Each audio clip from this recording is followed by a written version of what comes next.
ഓടിക്കോപ്പാ ചക്കന്റെ കൈമേ മുട്ടിയുണ്ട്.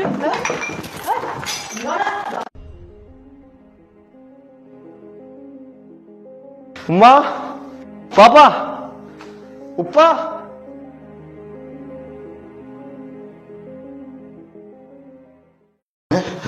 ഇതിന്റെ ഉപ്പാപ്പ മോനെ, ഇതിന്റെ ഉപ്പ ഇതിന്റെ ഉമ്മയും ഒന്നും ചെയ്യല മോനെ, നമ്മളൊന്നും ചെയ്യില്ല മോനെ. ഞാനെന്ത് ചെയ്യാന്?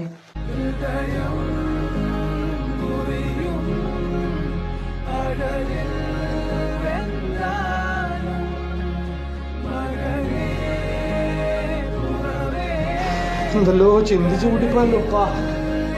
മക്കളെ പഠിച്ച് ജീവിക്കുന്ന കാലം വന്നു പോയല്ലോ മോനെ.